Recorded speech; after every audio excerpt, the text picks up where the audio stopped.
Hello and welcome to the States of Matter, a podcast from the Institute of Refrigeration's Women in RACHP Network. I'm Karen Perry, and here to co-host is our IOR President, Lisa Jane Cook. Hi, Lisa. Hello. It's a pleasure to welcome our guests today, old friends, companions, ambassadors of the Women's Network, Sam Buckle and Astrid Prado. After recently being appointed as co-chairs of the IOR Women in RACHP, we look forward to discussing your exciting plans for the network over the coming years. Welcome to both of you. Hi. Thank you. Sam, let me hand over to you first of all. This is your second time in chair position, and you were also our founding chair 9 years ago now, I think we talked about. What changes, I suppose, what brought you to the network initially, and how did it all start for you? But what changes have you really seen from then to now as well? I was asked to become chair by Steve Gill, the president at the time, and Miriam Rodway from IOR.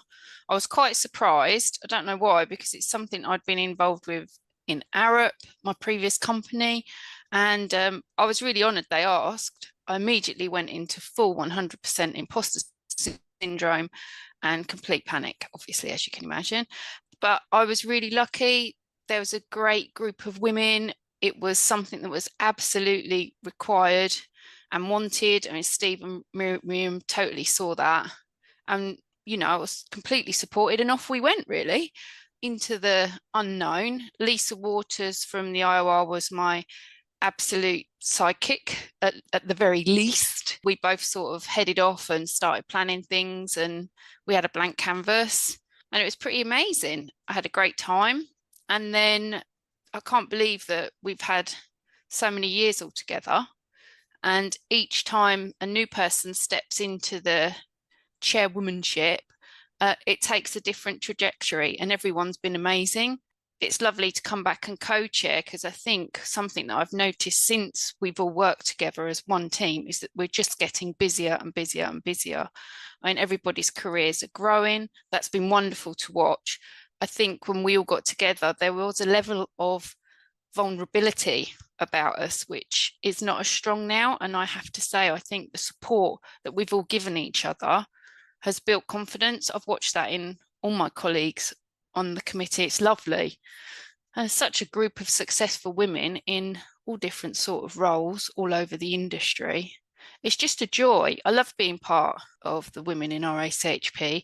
I also love the fact that I've been able to step back, which you're aware of, at 2 separate times, and everybody is able to do that. I think that's a massively important thing, that if you've got something going on, you can say, I need to step back for a couple of months, and somebody else steps up.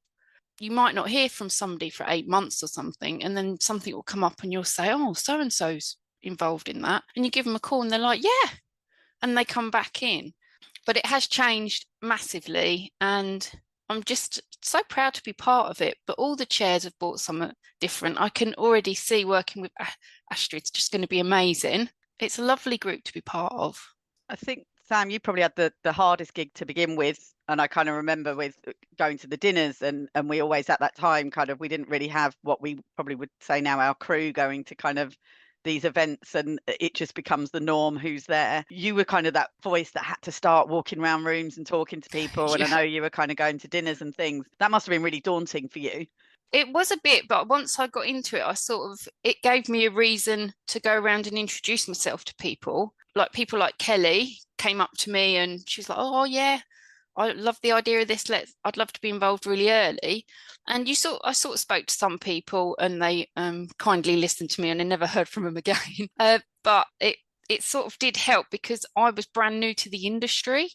So it gave me a reason to go up to people and say, hi, I'm Sam. I'm on the Women in RACHP committee, you know. So it was a help, really. I have to say I've been 100% supported by my company. So Kevin Glass, who's a past chair, is really supportive. He's never moaned about, you know, oh, you're too busy to be doing that. He just sees it as part of my role.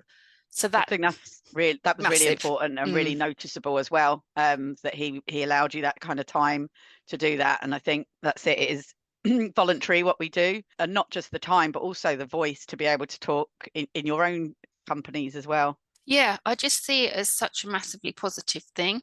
I mean, I know so many people in the industry now, it's incredible. And that's helped in my day-to-day job. You know, I'm a personal assistant. Kevin's obviously out there in the industry. When he talks about people, I know who he's talking about. And it's quite unusual, I think, for somebody in my kind of role at a company, a small company, to be supported so much in such a large role in the industry. You know, because I'm a personal assistant, I'm in a support role. You don't see so many of us. So it's been quite nice to, you know, be out there saying, yep, I'm a personal assistant and you can do this too. And that's what I always remember as well, kind of always voicing to you, you're not just a PA. Yeah. And you don't say it anymore. You're now, Well, I'm it's the job. practicing not saying. I often say I'm just a salesperson, but no, I know I'm you not. do. Lisa Pogson said something the other day when we were together, and oh yeah, I'm not an engineer, but that's another one we all say. Yeah. I'm not technical, but, and Lisa Yeah. Pogson's one of the most successful women I know, irrelevant of industry, and she's fantastic and a lovely person. And she still says it. It's crazy. We're sort of all still in that mold a bit, aren't we? So yeah. Lisa Jane, I suppose talking, because in your new position as president of the IOR, which huge congratulations, and I think you've got all of our support behind you, and yeah, what a proud thing for us to kind of know that how far we've all come. What differences do you kind of recognize now in comparison to kind of when we started 10 years ago when we first met? It's crazy, isn't it? And I think we've all been on this absolutely insane journey. We've all seen massive transformations, not only in our careers, but like in ourselves personally. And like Sam talked about it, how we've supported each other, we've encouraged each other, we've pulled each other up. There's been moments where we've needed to take a step back, and everybody is there to catch you. You don't have to be involved all the time. And it's really incredible to think. So in March, I'll be celebrating 25 years in industry. I did my apprenticeship and, you know, spending my time. And up until the point that I joined this network, and that was from the sort of conception into 2015, I just sort of plodded along with my job. People knew me that spoke to me. I was designing gas coolers, condensers, whatever for supermarkets. So I had quite a big part in what we're doing as an industry. But on the whole, nobody really knew who I was outside of my day job. And joining this group opened so many doors. And I think that's what's really incredible about it, is that as we've grown in number and we've networked and we've had the invites to the dinner and we've had the invites to the exhibitions and we've got out and we've met new people and we've brought new people in, every time you meet someone new, it opens a new opportunity, not only for us, but for everyone in our network. And that's really what I love the most about this, is how much it's really accelerated my growth. And I'm sure that everyone in the group would say that. You know, we've all just seen so much change in the last 10 years.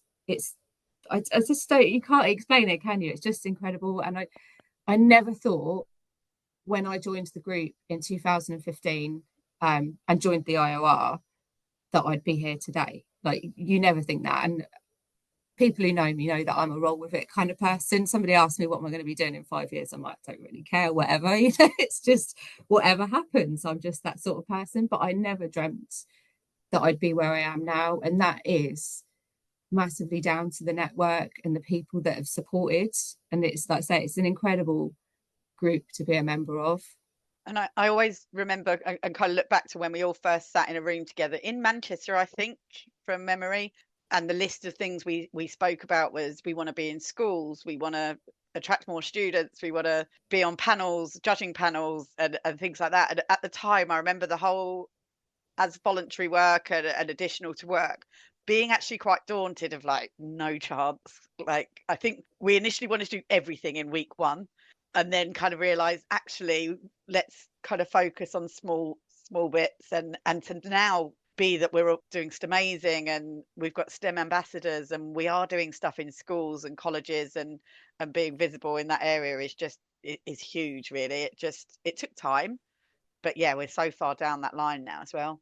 We are, and I think part of it, we have to acknowledge the sponsors that we had as well, the people responsible obviously for setting up the network, the media outlets, World Refrigeration Day, for example, for sponsoring STEMazing, because without that, we wouldn't have had those skills put Mm. in our toolbox to actually deliver those. So while these are things that we've achieved as a network, we've been incredibly lucky to have really good sponsors, people that have actually listened to what we were saying and what we wanted to do and helped us to make that happen.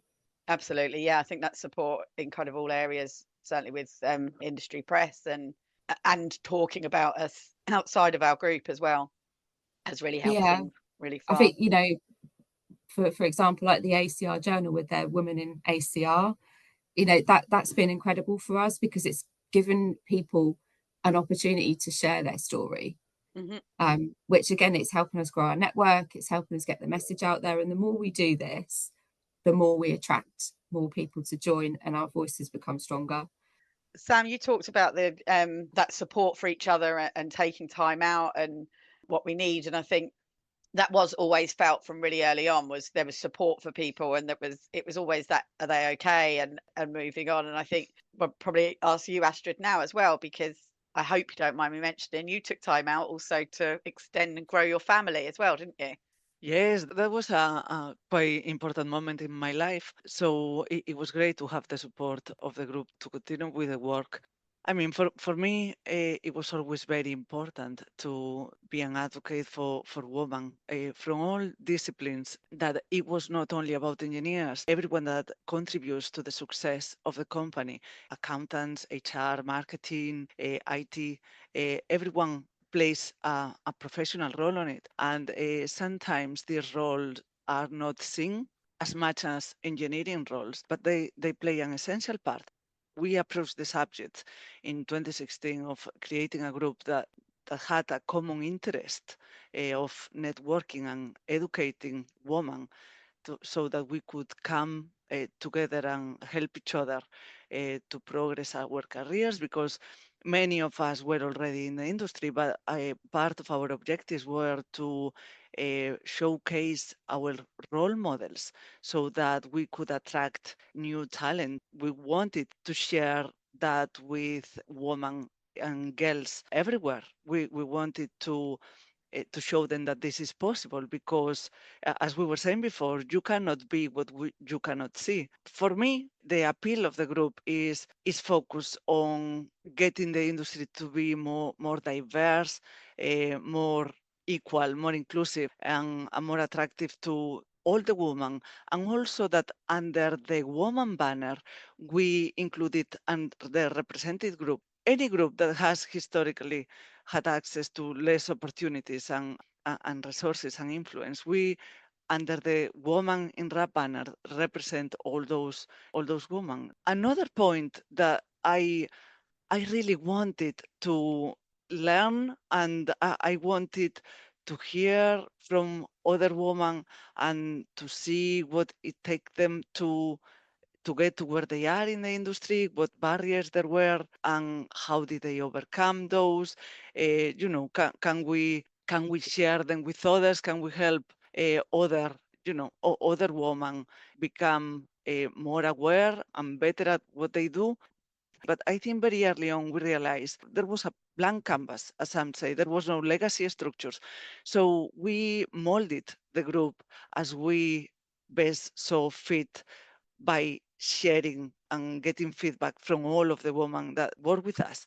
And I think we play an important role in helping women in the industry to work together and to come together, not as individuals, but as a community, because I do believe very strongly that communities have more power to empower other women and to make change, recognize the issues that affect us all, so that we can share. We are more empowered because other people are saying, are sharing their experiences. We realize that it's not only us, that the ideas, struggles is no, they are not individuals. They are common to everyone. And one woman in one organization has not a lot of power, but if we uh, come together, if we are talking about the same things, if we share with others, and men and women in the industry, we have the power to create awareness about these issues. But I do think that the impact the group has is huge. And we could be on our desks doing our very important jobs, but we all choose to take time to sit down with other women and to give advice, to answer questions, to develop schemes. So different initiatives, STEM amazing, raising the profile of other women in the industry, many different initiatives that I do believe, and we do believe, have a very important impact. And I think you talk about, and I know Sam mentioned earlier with Stephen Gill as well, and I think we talk about those that are underrepresented, but also those that have supported us and given that mentorship, role models. I mean, imagine coming in and deciding that I'm going to tell a bunch of women what to do. It was never that. It was giving us the guidance and letting us know where we were invisible, and telling us and helping us be in the right places. I think I mentioned in one of our previous podcasts when we did one of our training days, which is another exciting concept that we brought up, and one of the new women being there actually saying that this group felt like a big hug from the industry, kind of made me just feel really special that is how they feel coming into it. And I think, as we discussed, this podcast being my last, because my career has developed and I have different responsibilities, different roles where I'm kind of focusing my mind, to think that one day one of those people will be hosting and share hosting podcasts and setting up their own networks as well. That's something we always said, was this isn't just about women. It's giving people the confidence to set up their own networks and set up their own groups and see how you can be quite successful as well. So I guess what's next, really? What exciting things have you got planned? The amazing thing of being co-chair with Sam is that we can take care of different projects at the same time. We can cover a much abundant area of things to do, and we can get different work groups together. So I think modernizing the structure to the co-chairing way of doing things has give us some encouragement to do more things, and we have start talking about initiatives that involve nominating more women for awards in the industry, so that we celebrate and recognize their achievements, not only for them as individuals, but as part of the industry that needs more visibility out there. And that is all championed by Lisa Jane. She has always been a really good, strong advocate for that, for making sure that we don't lose our chance to represent the female workforce in those awards. And we have also started to create initiatives like having monthly lunch meeting with any woman or men. We always talk as men as allies. We talk about Stephen, people who do have an interest in getting the industry more diversified and more equal. So we are organizing those chats. They are more of an informal meetings for people to share ideas, challenges. Sometimes we don't even talk about personal stuff. We just talk about what is happening in the world and how we can take those learnings into our own companies and to our own circles. We are working in many other initiatives. Training, as you said, there are a few training initiatives developed for the next few months. And Lisa Jane also is going to do a couple of webinars in collaboration with Steve Gill and more of our members. From here, we want to make an invite and a call to any other woman working in any other engineering industry or any other industry for that matter, who thinks that can bring something in to help us and to become more, to reach more people, to be more impactful. Yeah, I'm not sure, Sam, if I'm leaving anything behind. Profiles for women, we are doing a few. We are trying to get women more involved by telling us about their journey, their professional journey, and their stories. We want to put them out there. We want to raise awareness of each individual working in the industry, so that they can act as role models for others. And when young people looks for a job or what apprenticeship, what industry to get in, they can see women in the industry and realize that they can be just like that, just like them. Mm-hmm. Yeah, the directories, we're really sort of forging ahead with the team at the Institute to use the website more. So we did talk about this at the last lunchtime meeting, and these ideas have been growing. So we're looking at 2 directories really. We're looking at one where you can just go and like meet the team. So it'd be like, say, a picture of myself, answered a few questions, so people could see different people working in different areas of the industry. So that's going to be a part of our website. And then there's the much larger network directory that is in the beginnings, which Astrid touched on, which is going to be where you can go use a point of reference and look up somebody. So if you're having issues with just anything at work, it could be to do with engineering, or it could be to do with staff issues, you can look up our network directory and say, I would have my name there and my speciality subjects, for example. And, you know, anyone could call me and just sort of say, Sam, I've got a problem with this, you've experienced this. Or like we've been talking about the new sexual harassment policy that's coming in. That's quite a hot topic at the moment, and we've had the training at BITS already and established it. So if somebody, for example, wanted to speak about that, they could call me, because there's a lot of us in smaller companies that, you know, are dealing with these sort of things just sat at your desk. Yeah, so we're sort of really growing the website. The blog obviously is really going from strength to strength. So this month we've got Amy Gittos, and she's our guest blogger, and at the lunchtime meetings, which I just love, like Astrid said, they're very relaxed. Come and join for 10 minutes, half an hour, talk about whatever you like. There seems to be quite a lot of interest in writing blogs, so that's fantastic, because we don't have to just do one a month, we can put 3 on if we want. It's been really good actually to talk about the network and the things that we really want to do going forward. And I really hope, like Astrid's call to other women to come and join us, like we say, not only from like engineering fields, but like wider industries. You know, if there's things that have really worked well for you, come and share them. And even what didn't work well, you know, we've got this great opportunity to keep growing our network, connecting these dots and learning from people all the time. I can't wait to see where you 2 take it in the next few years. It's really exciting, isn't it? And everything is still going really quickly. Like the network's growing, the impact that we have. You know, we sort of talk about seeing more women about at dinners, exhibitions. We have more opportunities to talk to each other.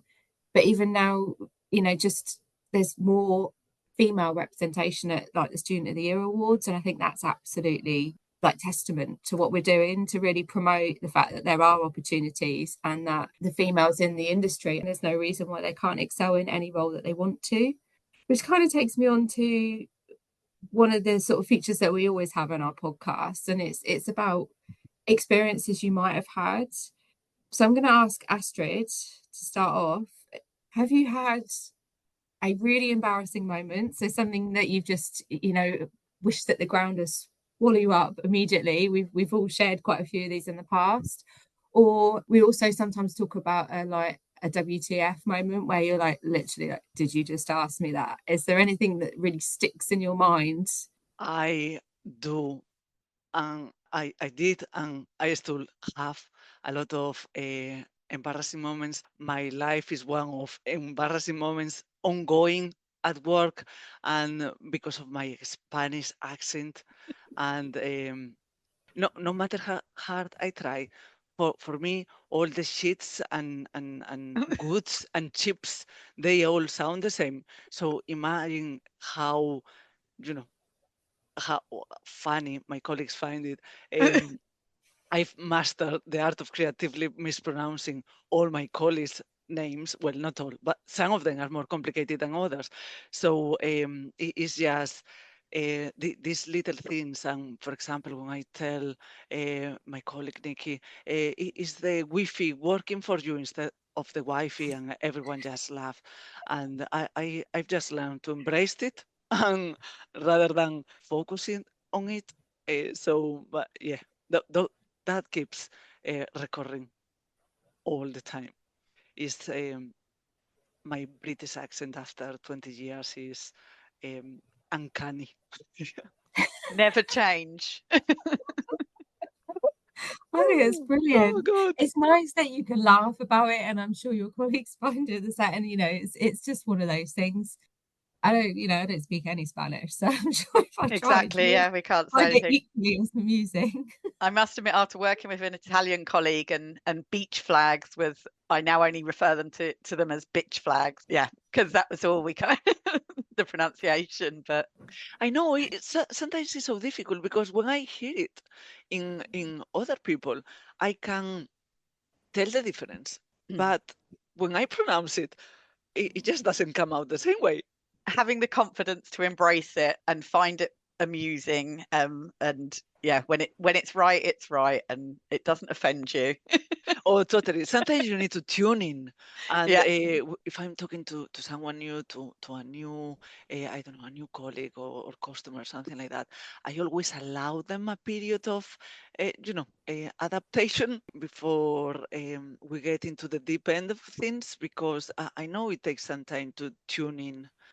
But yeah, I have become to kind of enjoy it, and I think it's just one of those things, and if you embrace it, that's one of the things. The older you get, the more it used to bother me more. But now my accent is not that great and blah blah blah. But I think the older you get, the more you realize that you just need to be happy and enjoy who you are, Embrace it, Astrid. and embrace Embrace it. it. Yeah. Yes. So I think it's quite interesting as well, because I think for our group, many of us are women of a certain age now, and we've got to that point where we're like, do you know what? You don't like it, don't care. This is how I look today. This is how I feel today. Yes, Just get totally. on with it. Yeah. But we definitely, I definitely feel more confident the older I've got as well, and care less about mistakes or what people think. And I think, again, having this group and sharing those experiences has helped me to realize that everybody's the same, really. We're all the same. Yeah, that is really important. I think kind of coming into and thinking about the industry, and when I started 25 years ago, yeah, always being scared about what's happening and doing something wrong and it not being correct. And I think you're right.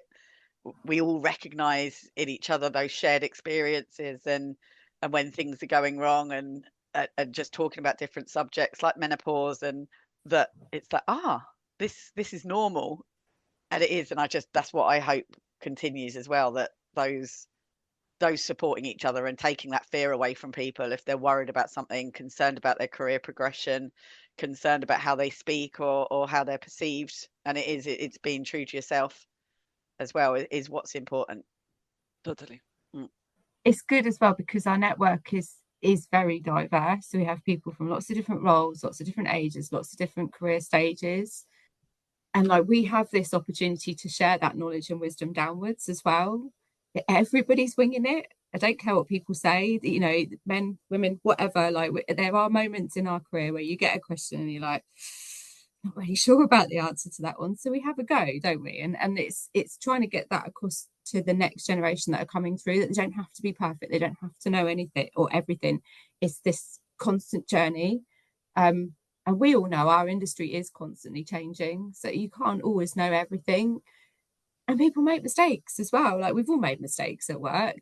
Things get made, ordered, built, and then you're like, didn't really need that.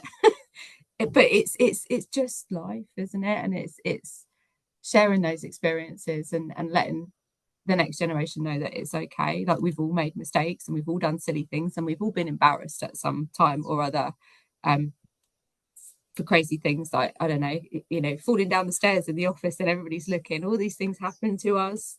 It's just part of life. Yeah, people say that mistakes is what you learn from, don't you? It allows you to grow and to become a better version of yourself. So yes, I'm all for owning your mistakes. So and you take responsibility and move on. But, just is the lessons that and the experience that stays with you. Owning them, but also knowing that you can ask for help as well. Yes, definitely. Because people will help you. If you don't ask, they don't know. So it's, it's another thing. It's not being afraid, and that we have all been in those situations where you might have made a mistake and you're like, how am I going to fix this? And when you actually ask someone else, 9 times out of 10, they're like, it's a really simple fix for that. And Yeah. it's acknowledging, yeah, I've done it wrong. Can you help me sort it out? I think that's spot on, LJ. People will help you. I think that's such a good phrase. That's perfect. They will help you. But I think most people are kind. And I think that's what's amazing about us again, our network. We are, every single person on this network will help another person. You could phone me at any time. I know there's a lot of people on this network I could phone at any time. But yeah, it's true. We're all allowed to be vulnerable and make mistakes. And once you've learned that, I will beat myself up for a mistake for months, absolutely months. I could just keep going on. I'll keep referring to it, to colleagues. And I just think, I don't know why. And I think once you accept, you can make, like you say, you learn. That's absolutely so true. But I'm so afraid to make a mistake. And it's such a shame, really, because like Astrid said, that's how you learn. That's how I've learned so many things. Yeah, just being vulnerable and allowing yourself to trip up. It's so true. But I just think that's perfect. But most people will help you if you show you're willing to learn from what they're helping you with. No, it is true. And I've had a few sticky moments in projects where you're at a really critical point and something's not there or something's not right. And just phoning suppliers or, colleagues and going, can you help me? Like, people really do want to help. And I think that's something that we don't talk enough about in our industry, but we have got a great community. People that are competitors will help each other if it means that they're getting the job done and the outcome is good for the client. And that's something I'm not sure you see in other industries. I think definitely because of the size of the industry and because of organisations like the IOR that bring people together, we have got that strong support network, or community as I like to call it as well. And this group's just a small part of that, isn't it? A little pocket within a bigger community that everyone can be a part of. Yeah, that puts it really nicely. Yeah, that's what we are. Yeah, that's one of our strong points, I would say. The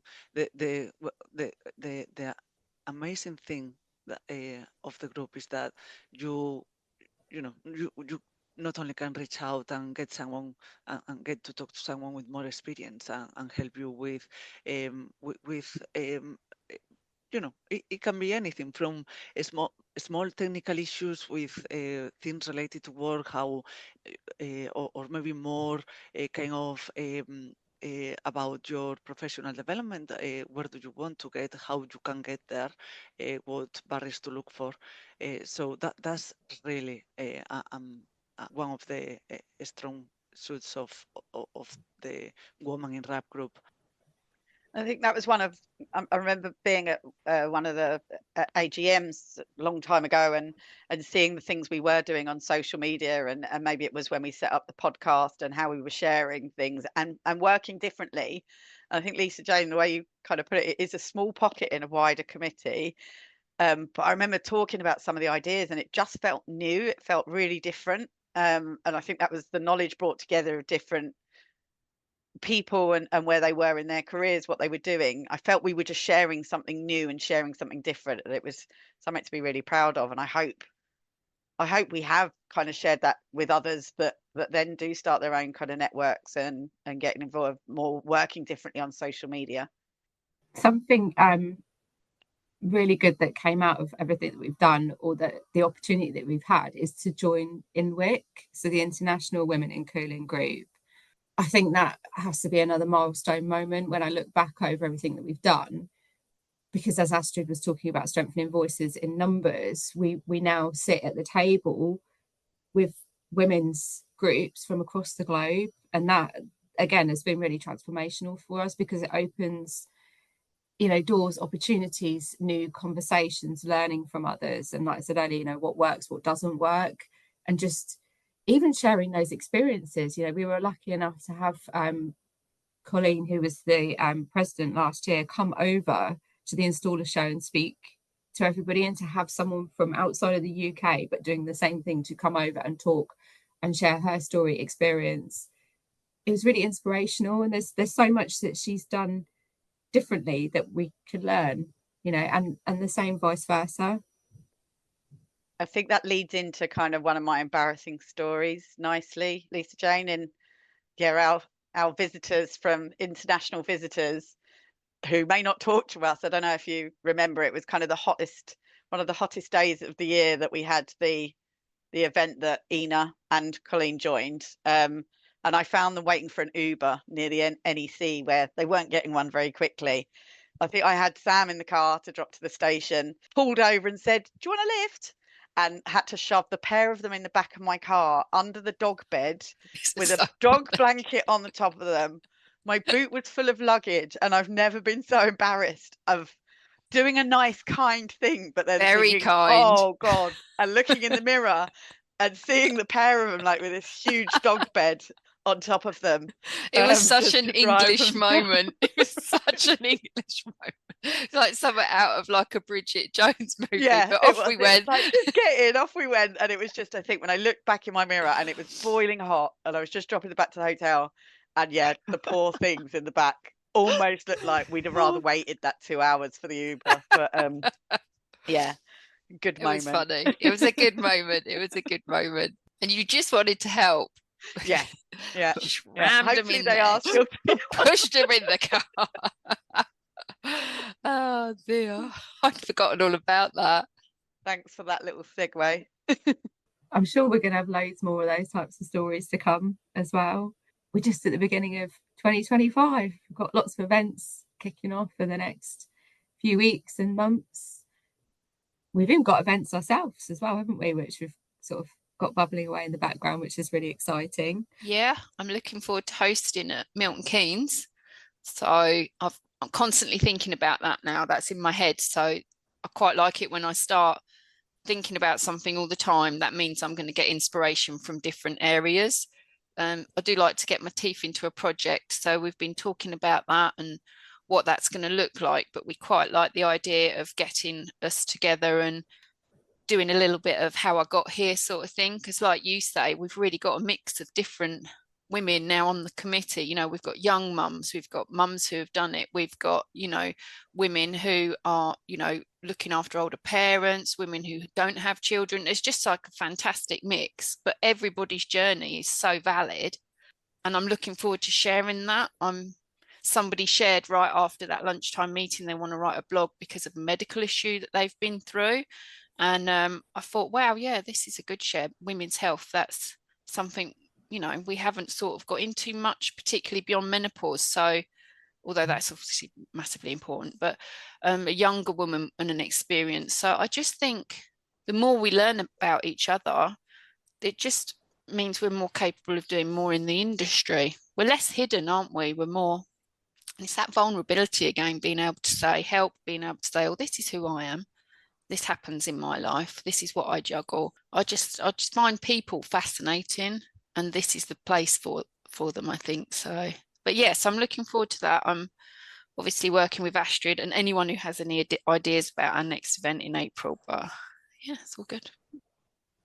Yeah, taking the point from there that we are resilient and resilient, and we need support, but the group kind of provides that. And I think over time we coming full circle to the start of the podcast. I do think that times are changing. That I want to believe that what we do has an impact in how the industry is moving forward and progressing. And for example, I used to almost kind of hide the fact that I had kids and didn't want to talk about them, or and try to avoid talking about them so that people wouldn't think that somehow I was distracted or not committed. We have come a long way from that, but there is still a, a long way to go. So if we can truly merge all these aspects of women's life, and make sure that it is the industry is functional in terms of flexibility, caring, acceptability, parity, and looks for equality and diversity, then I'm proud of be part of a community that can support other women with that. Same, agreed. It is a pride. It is a pride to be part of this team, and it's certainly, you know, I'm proud to support everybody in this group, anyone who needs it, 100%. So I was just thinking, maybe just to finish up, because we have been chatting for ages, and we probably could sit here all day. Yeah, you know it. Yeah, Sam and Astrid, as our chairs taking us into this year, like if each of you could just give us one little hope for the year. I think I would hope that whatever I do personally helps, just makes, I don't have to create a huge difference, but I'd like to think that maybe I do something somewhere along this year that helps somebody. I just like the idea of that, really. I know I'm very confident we'll do great things, like what we've got planned. I think that's going to be brilliant because of the team, and because Astrid's amazing. But yeah, if somebody, it scares me that when we talk, people listen. I find that quite, when it dawned on me a few years ago, someone said, "Oh, you said this to me years ago," and I've really carried it with me. And I was like, "Oh my goodness." And I was really shocked at something I'd said, because quite frankly, most of the time I'm a happy little talker and I don't really think twice about what I'm saying. And that made me realize, wow, people really are sometimes really listening, which is quite scary, but sometimes I'm actually listening. So, but I'd like to think I could help someone. I just like the idea of helping women in the industry if they've got a problem. That's kind of what I want to do. There's probably a really professional, much better way of saying that, but that's kind of that was my first thought. I actually think of those lines as well: support, connection, dedication, and one more. I would think awareness. For me, is so important that we have a voice and that we share it, and that this is an opportunity for women to actually address some of the challenges that we face in the industry, but the industry and society, because the industry is just a reflection of what is going on. We are not alone.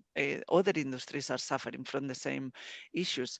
I was reading the other day, we mentioned this in the group, parity. I think that's such a big aim, such an amazing thing to aim for. The 2024 Sustainability Development Goals report stated that women held 40% of global employment and only 27% are in managerial positions. And this was in 2022 and has been the same since 2016. And for parity in managerial roles to change, it will take at the same rate as we are going. Parity managerial roles will take 176 years. I thought that was, that was that made such a big impact on me to think that, we know gender equality is a big thing in itself because it has a whole goal for the sustainable development goals is dedicated to that. So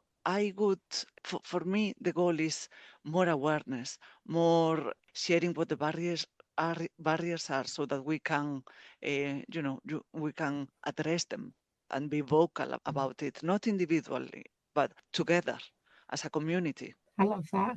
I think 2025 is going to be great. And so I think this is the good time to also share. I mean, Karen's already touched on it, but this is your last podcast, Karen. It is. And I think I suggested about a year ago, I think I'm going to kind of need to take some time away. And then we did a podcast and recorded one. I was like, oh no, actually, I really enjoy it. And I do really enjoy it. And it'll be really kind of sad. But I think for me, I really still will remain the champion of the network, just not as actively involved. I look forward and will listen to all future podcasts as well. I'll have a bit of a FOMO for a while, I'm sure. But I think just touching on kind of what you both spoke about there for 2025, the biggest thing that I'd love to see and still want to continue is to learn from each other and keep talking about things and talking about them within your own business and the industry as a whole. Because if we're not kind of going, this doesn't feel right or this isn't right, then who is. And I kind of really learned so much throughout this whole, through the network, through the podcast, through everything, meeting different people as well. So yes, a really good podcast to end on as well. Yeah, it's nice to have this group together, but just wanted to thank you on behalf of the network and the IOR for the time that you've given. People don't realise what goes into making a podcast, and it does take a bit more than us just sitting here and chatting. So thank you from us for your time. And obviously we wish you every success, and we hope that we can twist your arm to get you to come back on a guest spot. Yeah, 100%. Thanks, Karen. Yeah, thank you very Karen. much. And as I say, yeah, I'm still here. I think talking about some of the stuff with mentorship and here to support people, you know, I'm available. Just shout and I'll keep You're a shouting great about the voice in network. the industry, Karen. Talking about voices in the industry, you are a fantastic one. I think way more than you would want to acknowledge, but I have to say you're great. Thank you. I'll be crying in a minute. Same. Let's end it there. In tears. Yeah. Thank you, ladies. Really, really enjoyable. Again, not like sitting here recording a podcast, but like sitting here having a cup of tea and a hug. And everyone, thank you for listening to the podcast. We really hope you found it insightful and inspiring. Please do like and subscribe and check out the rest of the series. It's States of Matter. Keep an eye out for our social media posts where you can see what's coming up next. Please get involved with the network, share with your colleagues, and even let us know what you want to hear more of.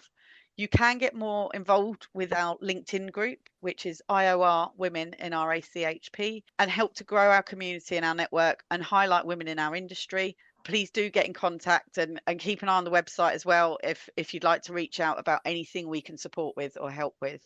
Thank you.